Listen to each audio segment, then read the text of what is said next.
Jill Stein has been fighting against war, has been fighting against the undemocratic Democratic Party for a very long time. I mentioned earlier, she's on the ballot in 47 states in this country. And in some of those, yes, exactly. And that's no small task. That's the work of volunteers and supporters, but it is also fighting ruthlessly, unfortunately, against the so-called Democratic Party, who has fought to voter suppress ordinary working class people and Arab Americans who would like to vote for Jill Stein. Instead, the Democratic Party has fought to keep her name off the ballot in states like Nevada. It's shameful. But we are out organizing and fighting to let people know, to fight back against the corporate media, to cut across the media blackout, and to let people know that there is an anti-genocide candidate on the ballot that they can support. And it is my pleasure to introduce anti-war candidate, pro-worker candidate, Green Party candidate for president, Dr. Jill Stein.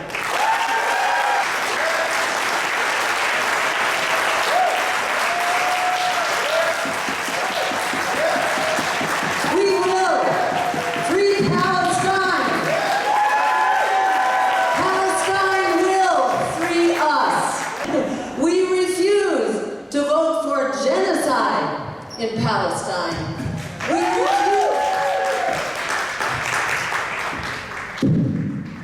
We refuse to be talked into selling our souls, into compromising, into being talked, into affirming, endorsing, and enabling genocide. And when we are asked to please, won't we be quiet? Won't we just shut up and sit down? Won't we just be good little boys and girls? Because truly the Democratic Party owns our votes. They own Muslim votes, they own black votes, they own youth votes, they own so-called liberal votes. But they don't. They have to earn our votes. Any politician who tells you that they own your vote does not deserve consideration of your vote.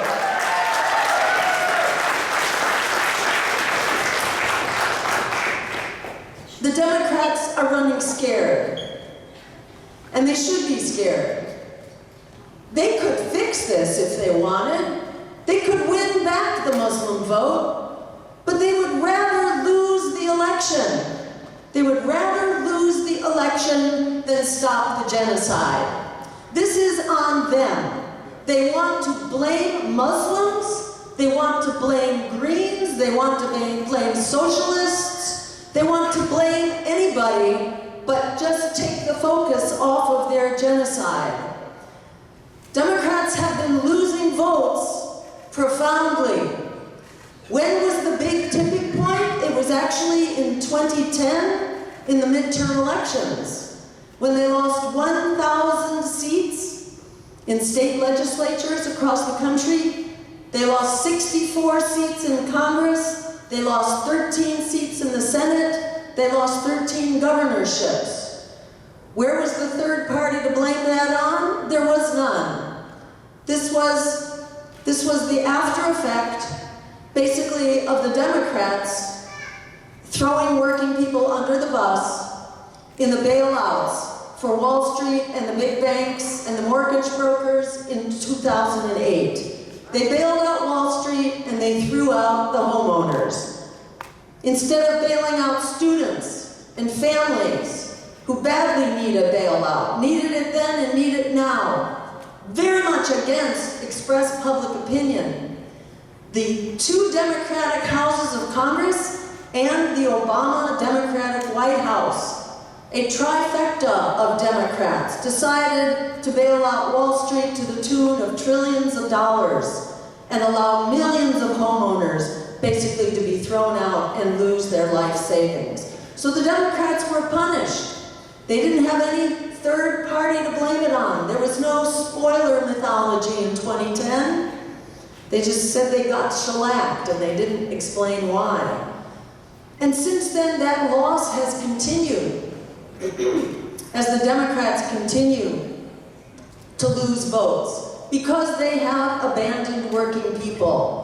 And even going back before the Wall Street bailouts, you had Bill Clinton and NAFTA and the loss of millions and millions of workers' jobs.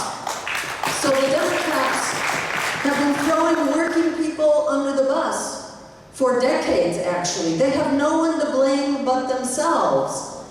This is why they cannot discuss the issues, because they are not standing up for their traditional base. As Joe Biden said in the 2020 race, he said that nothing will change. He reassured the Wall Street donors that nothing will change. And indeed, what changed? Well, the billionaires got even richer. They doubled and even tripled their wealth during COVID, while ordinary working people were pushed further and further into poverty. Child poverty rates have tripled, in fact, in the last 3 years. That data just came out. Over 60% of workers are living paycheck to paycheck. Some 87 million Americans do not have adequate health insurance. Some 18 million could not afford their pharmaceuticals. Some 8 million were pushed into poverty just trying to afford their health care alone. You have young people. According to polls now, 50% are saying they are hopeless about the future, and a quarter of young people are saying that they in fact have considered harming themselves in just the last 2 weeks before that poll. So this is not a world that is working for working people in this country. And that goes hand in hand with the endless war machine, which is conducting war and genocide, specifically in the Middle East, but wars all over the world. And in fact, we have seen a whole series of catastrophic wars since 9/11 that have cost U.S. taxpayers some $20 trillion, according to Brown University Cost of War Project. In the last year alone, these are numbers crunched by Jeffrey Sachs at the Columbia University Economics Department, that we have spent, the average American household has spent in the last year some $12,000 alone on the endless war machine. It's 50% and more of our congressional budget. This is costing us big time at home. It's impoverishing us at home. This is why they tell us we don't have the money for the victims of Hurricane Helene. This is why people are isolated. This is why people do not have the food and the water and the electricity that they need in the wake of the third worst hurricane on record in American history. This is why we are not fixing that problem at its source. We need to start phasing out fossil fuels. It's great to create renewables, but we need to end fossil fuels. And in fact, we need public ownership and public management and public accountability for the fossil fuel industry, for the banking industry. We need public banks. We need public management and ownership, likewise, of transportation. There's no way that we will have a national rail system unless we are actually coordinating that on a public basis. We also need public housing with public ownership of this critical resource. Back in the Clinton administration, they passed the so-called Fair Cloth Amendment. There was nothing fair about it. It basically prohibited any further expenditures on public housing, which is absolutely critical if we are truly going to meet the urgent and dire needs of housing in this country. Some 50% of Americans now who rent their housing are severely economically stressed, paying 30 to 50% and more of their income just to keep a roof over their heads, which doesn't leave much to pay your student loans or your car insurance or your health care costs and so on. We have a housing emergency in this country right now, and we can solve that right now, by the way. We can solve that by creating rent control at the federal level across the whole country to stop the gentrification, to stop the continuing displacement. We need a tenant bill of rights so that renters are not arbitrarily evicted so that their landlords can just raise the rent and gentrify the communities. In Europe, many countries are building what's now called social housing, which is mixed income, it's permanent, it's housing that's in the public domain. We need a counterweight to the private housing industry, which is driven by luxury housing and big profits for big developers. We need public housing that will meet our needs. And that housing also needs to be environmentally sound and based on renewable energy. This is why, as part of our Green New Deal, we also call for environmentally sound housing and the building of 15 million new units of affordable housing through the public housing and social housing. And by the way, on day one, we will declare a climate emergency on day one because we have a climate emergency. If Hurricane Helene did not make that point for you, then just look at the Colorado River, which is very close to shutting down. And the Colorado River supplies the water for California agriculture, which supplies half of the fruits and vegetables for the entire nation. So you think you've seen food inflation? Well, just wait until the Colorado River shuts down, which could be in the next 1 to 2 years. The Washington Post ran a headline last year calling it the doomsday scenario. The doomsday scenario on the Colorado River. And we don't hear about this much from the corporate press, which is why another thing that we will do on day one, if we are so lucky, as to turn the White House into a greenhouse and make the world a better place, we will also on day one undertake an antitrust lawsuit against the corporatized, consolidated media. So that the media is no longer dominated by the apologists for power. We need watchdog media, not lapdog media. It's hard to come by in this community. But thanks, of course, to all those who are here today to cover this event. Thank you to the press for being the exception to the rule by covering what's going on here. And let me again just say why this is so important and give a big thank you, especially to Abandon Biden, to Workers Strike Back, and to Dearborn, and to everyone who is here today.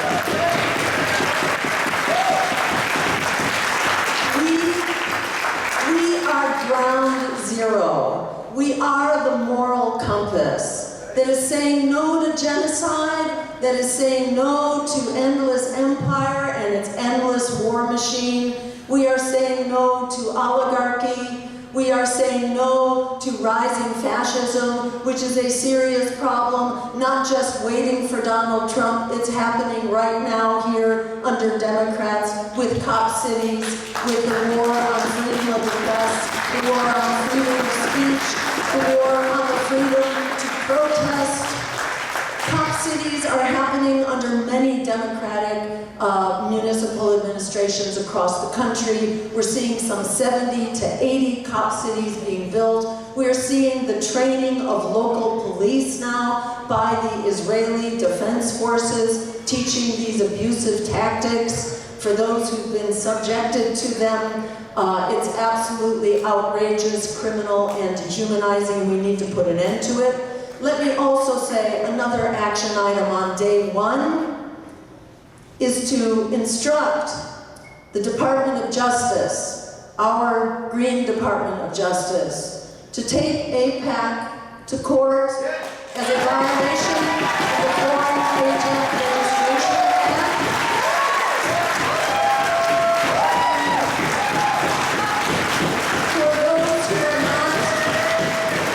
For those who are not convinced, I highly recommend that you see the recent investigative reporting that was done by Li Fang, formerly of The Intercept, now independent.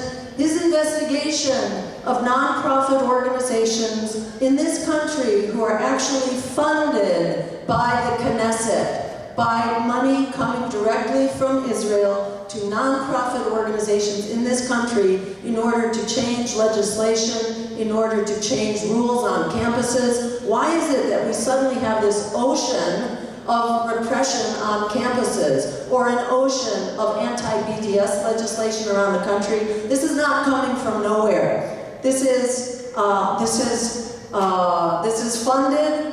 This is action on behalf of a foreign government, and the money is actually coming from the foreign government. Not necessarily all of it, but lots of it. So I recommend anybody who has questions about what's going on here to go to the source. The main thing I want to say here, I want to quote first Frederick Douglass, who said that power concedes nothing without a demand. It never has and it never will. We are that demand. Don't listen to anyone who tells you to sit down and shut up and just take marching orders from the Democratic Party. And further, in the words of Alice Walker, and I paraphrase her a little bit, the biggest way people give up power is by not knowing we have it to start with. We have it, and what you see happening here today is part of that. This is exactly why the Democrats fought so hard to keep us off the ballot. This is why they were publicly advertising, shamefully publicly advertising for infiltrators and disruptors and spies.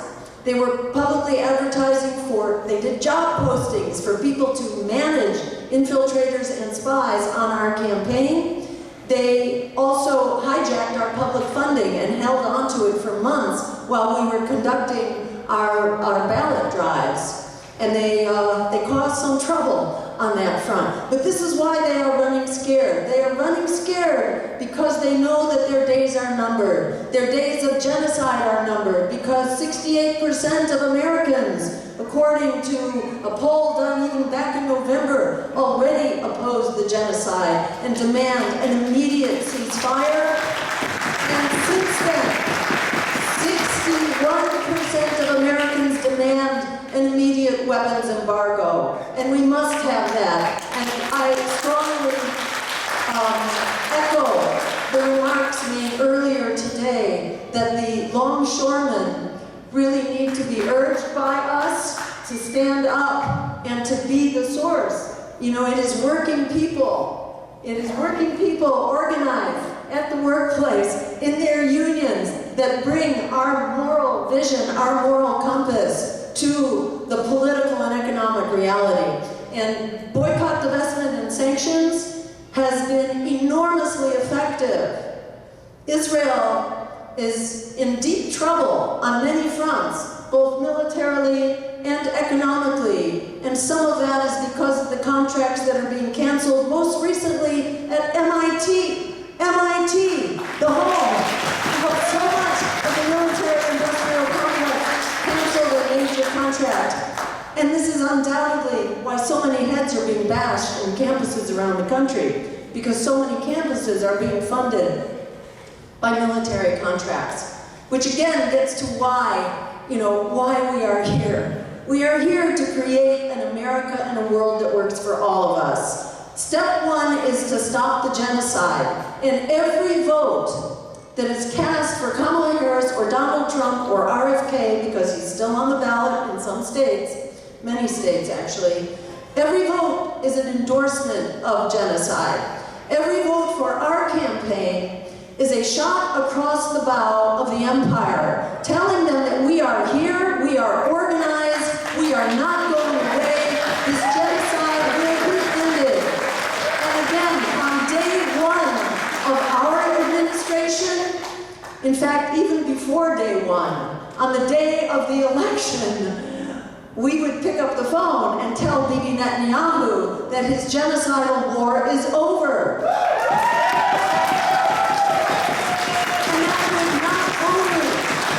that would not only end the genocide in Gaza, that would end the war that is expanding right now into the West Bank, into Lebanon, into Yemen, into Syria, into Iran.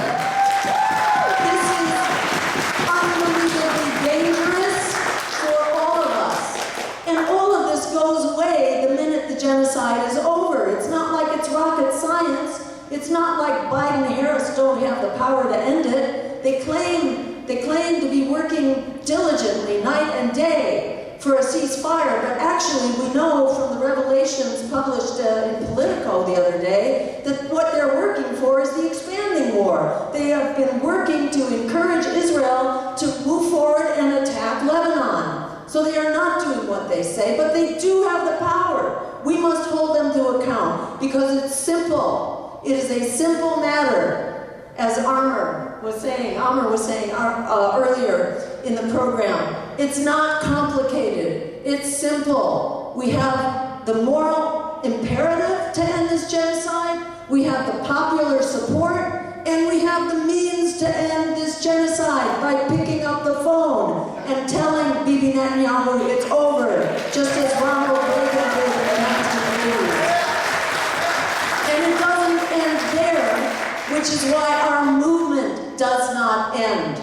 Our movement does not end on election day. And whatever we do, it is a victory. It is a victory whether we are 2% or 5% or 15% or 26%, which can win a four-way race.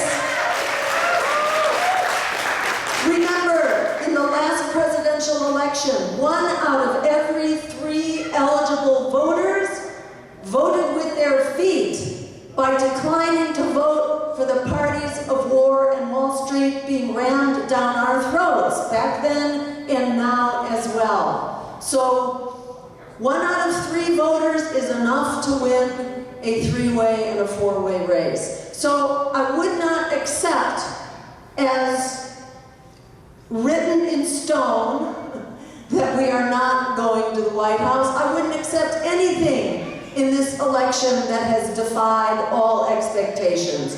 We aim as high as we deserve to go. And we will work for that. Because winning a grassroots campaign is not rocket science. As Shama was saying earlier, it is about flyering, it is about tabling, it is about phone banking, it is about holding events. This can be done. This is not rocket science. I urge you to sign up, to volunteer, both with Workers Strike Back, and we're also organizing through our campaign at Stein2024.com, and we will provide the materials and the support for us to be the foot soldiers of transformation. Because it is time for transformation. We are in the position right now of deciding not only what kind of future we will have, but whether we will have a future or not. What is being normalized right now in Gaza is the torture, the daily torture and murder of children on an industrial scale. As a Jew who grew up after the genocide of Jews, shortly after the Second World War, our community was asking itself, is there life after genocide? And we discovered, in our community at least, that there is life after genocide only if we affirm that genocide will never happen again, not to anyone. And we held accountable for that genocide, that Holocaust, not just the perpetrators, but the bystanders. And this is happening with our tax dollars.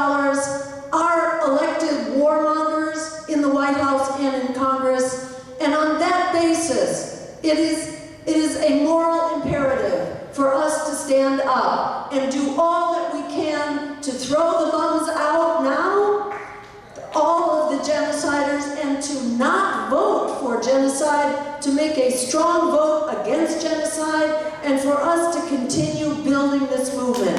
Because when workers are getting together with Muslims, with campuses, with students, with Jews at Jewish Voice for Peace, that I will also give a shout out to, this is an unstoppable coalition. We are strong together, we are unstoppable together,